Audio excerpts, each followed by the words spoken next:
Sıfırdan 100.000 aboneye giden çok uzun bir yol var.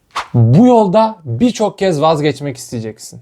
Peki sıfırdan 100.000 aboneye nasıl ulaşırsın? Ben Tarık Emre Ergün. Bugün ne kadar YouTube'da 150 milyondan fazla izlenmenin üretilmesine yardımcı oldum. Bugün de sana yardımcı olmaya çalışacağım. Bir heyecanla YouTube'a başlamaya karar verdin. Peki başlarken ne yapman gerekiyor? Öncelikle elinde içerik üretmek istediğin bir alan olması gerekiyor. Ve bu alanla alakalı 20-30 minimum olacak şekilde 50'ye yakın fikrinin olması gerekiyor. Sonrasında ekipman olarak çok ciddi şeylere ihtiyacın yok. Bir tane telefon, bir tane ışık, bir sandalye gayet yeterli. Peki bunların hepsi tamamsa sonrasında ne olacak?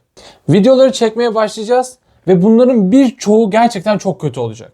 Ve biz hepimiz doğal olarak buna üzüleceğiz. Hatta başlayanların büyük bir kısmı burada vazgeçmek isteyecek.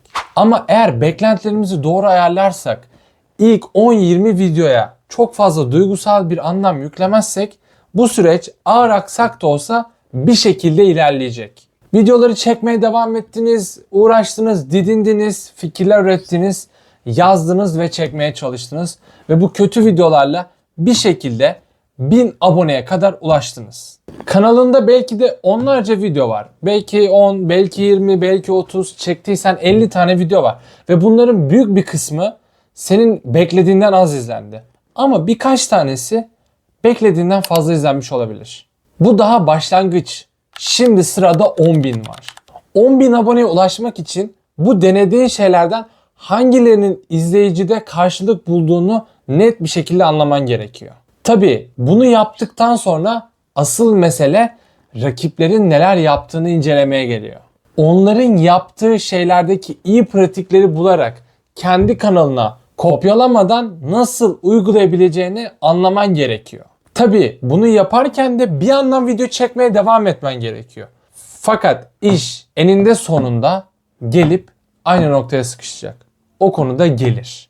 Eğitim ve Eğitim adlı bir YouTube kanalında çalışırken burada sürdürülebilir bir sistem kurmak için birçok çalışma yaptık. Öncelikle bu konuda bize maddi olarak gönüllü veya sponsor olarak yardımcı olabilecek kaynaklara ulaşmaya çalıştık. Ve belki de bağlantılarımız sayesinde birçoğuna da ulaşabildik. Bu bağlantılarımızı YouTube kanalındaki yayınlarımızda konuk ederek, onları canlı yayınlara çağırarak, markalarını öğretmenlere tanıtarak bir şekilde kanalın sürdürülebilir gelir modeli oluşturmasına yardımcı olmaya çalıştık.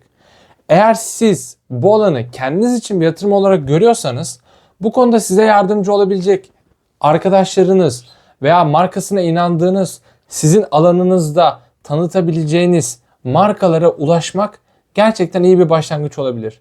Belki başta bir ücret talep etmek yerine o markadan aldığınız ürünün tanıtımı veya ürünle alakalı fikirlerinizi anlatmak gibi şeylerle başlayabilirsiniz.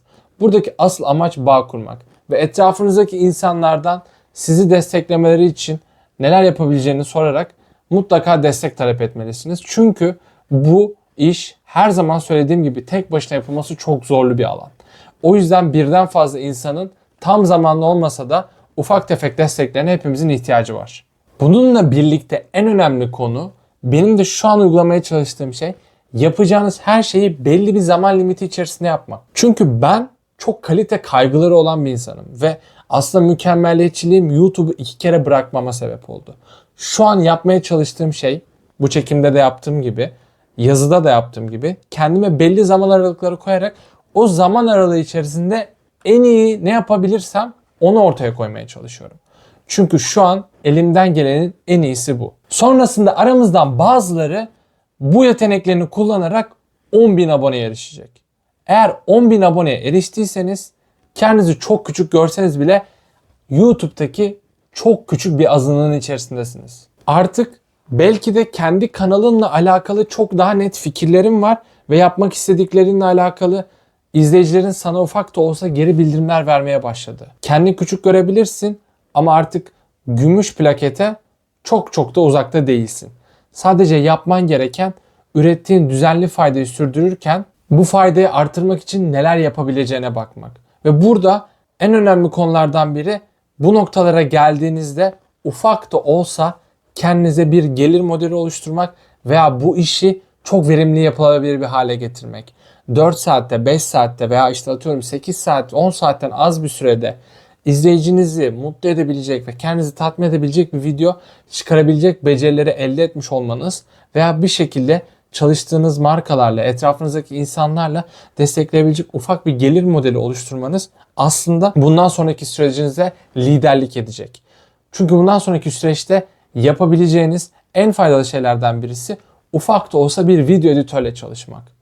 Belki birçoğumuz videolarımızın editi konusunda kendimiz yapamasak bile bu konuyu baştan çalışıp öğreniyoruz ve bu öğrendiklerimizden sonra kendi dilimizi oturtmak için çok fazla çaba sarf ediyoruz. Fakat bu sarf ettiğimiz çaba bizim aslında tükenmemize ve işin gerçek kısmı olan yaratıcılık kısmına daha az zaman ayırmamıza ve diğer konulardaki almamız gereken destekleri ve yapmamız gereken şeylerin önüne geçebiliyor. Bu konuda çok fazla emek harcayabilirsiniz ve belki de gerçekten çok yorulduğunuz ve bırakmak istediğiniz noktalar olacak. Ama sizi rahatlatacak şeyi sona sakladım. Doğru strateji yapacak bir danışman bulduktan sonra onunla birlikte süreci takip etmek gerçekten paha biçilemez bir değer. YouTube aslında çok fazla emek ve zaman gerektiren bir alan olsa bile doğru stratejiyle gerçekten çok hızlı yükselebilecek bir trend yakalamanız mümkün.